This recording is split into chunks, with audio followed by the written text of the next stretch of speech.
नमस्कार, मैं हूं अरविंद नजीब। आप देख रहे हैं लल्लू छाप एंड अनटोल्ड स्टोरी। दोस्तों, देश में लोकसभा चुनाव होने में महज कुछ महीने बाकी हैं, यानी कि अगर कहा जाए तो औपचारिक घोषणा होना बाकी है।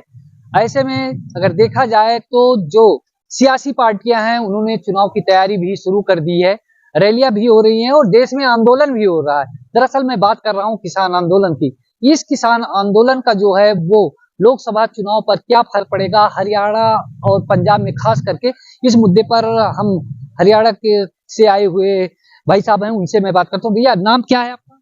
जी, सबसे पहले जय श्री राम, जय हनुमान।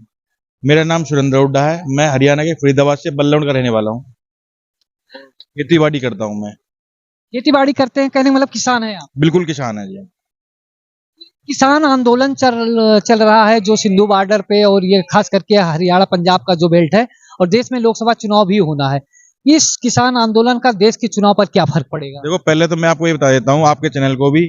आज मैं जहाँ खड़ा हूँ, ये सरयू नदी है और मेरे चारों तरफ यहाँ लाखों आदमी है। ये सब किसान है। आप, मैं कहूंगा एक बार ये वीडियो दिखाएं आप इधर। ये लाखों किसान है जो आज चलान कर रहे हैं। वो जो आप बता रहे आंदोलन है, वो आंदोलन सिर्फ और सिर्फ वो राजनीति से प्रेरित है। वो और कभी भी इस देश के जो प्रधानमंत्री है, जो हमारे सेवक है, जो हमारे परिवार के सबसे बड़े मुखिया हैं, वो कभी किसी किसान का बुरा नहीं कर सकते।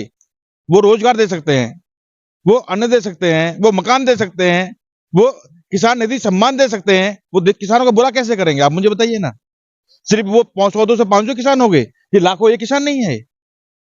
वो सिर्फ और सिर्फ वो राजनीति से जुड़े हुए लोग हैं जो उस तरह से कर रहे हैं। उससे वहां बहुत नुकसान हो रहा है। मजदूरों को मजदूरी नहीं मिल रही है। फैक्ट्री वहां पे जो आसपास के लोग जो बॉर्डर के नजदीक फैक्ट्री हैं, वो बंद होने के कगार पे हैं। लेकिन उन लोगों को 2-3 बार उनसे बात हो चुकी है सरकार की। उनको समझना चाहिए, मानना चाहिए, और देश की जो आर्थिक जो स्थिति को नुकसान हो रहा है, वो नुकसान से बचाना चाहिए। जो किसान है और जो वहां जवान है, वो इस देश का ही है, वो दूसरे देश का नहीं है। लेकिन उनका जो तरीका देखो, जो किसान के रूप में जो लोग आए हैं, वो जेसीबी लेकर आए हैं, हाइड्रा लेकर आए हैं, उनके हाथ में डंडे हैं, लाठी है, तलवार है। वो किसान नहीं हो सकता। किसान कभी अपने जवान को नुकसान नहीं कर सकता। जो हमारे देश के वो जवान है, वो भी किसी माँ के बेटे होंगे, किसी बाप के बेटे होंगे, किसी भाई के भाई होंगे ना। लेकिन उनका तरीका बहुत गलत है। सरकार उनको मौका दे रही है, 2 से 3 बार वार्ता हो चुकी है, फिर भी नहीं मान रहे। वो जिद पे, वो तो प्री प्लानिंग पे, उनको तो दिल्ली जाना है। क्यों भाई? जो चंडीगढ़ में बात हो रही है, दिल्ली में क्या करोगे जाके आप? और जाना है तो शांति के तरीके से जाइए। फिर कौन रोक रहा है आपको? खोल दिया ना एक रोड, जाओ शांति से आप। लेकिन हाइड्रा लेके, जेसीबी लेके, तलवार लेके, लाठी लेके, डंडे लेके नहीं जा सकते। इस देश में सबका हक है। आपका हक भी है, मेरा हक भी है, हम बोलने का अधिकार भी है। लेकिन नहीं, ऐसे नहीं।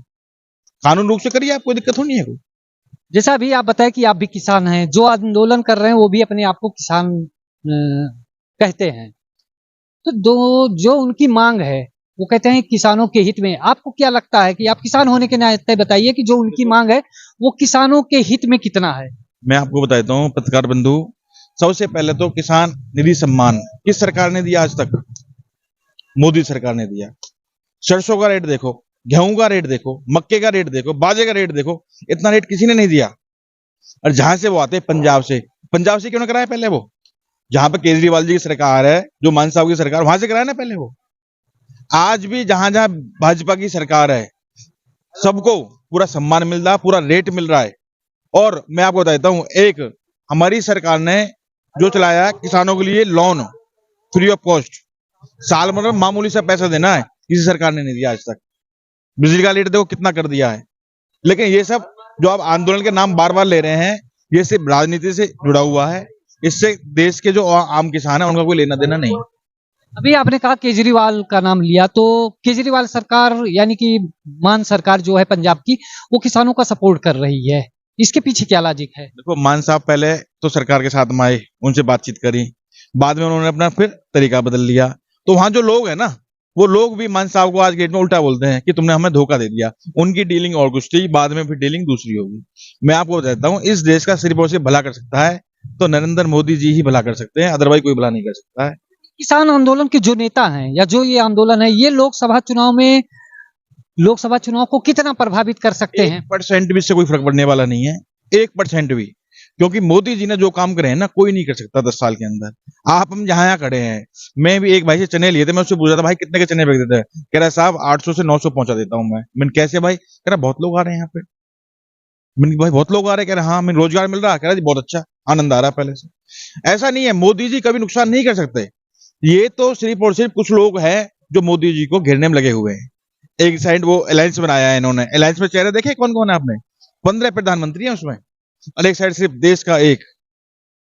देश का सिर्फ एक जो व्यक्ति है जो 24 घंटे देश के लिए काम करता है, उसको बदनाम कर देंगे? वो बदनाम नहीं हो सकता। उसके साथ करोड़ों लोगों की दुआएं साथ में है, वो कभी बदनाम नहीं हो सकता।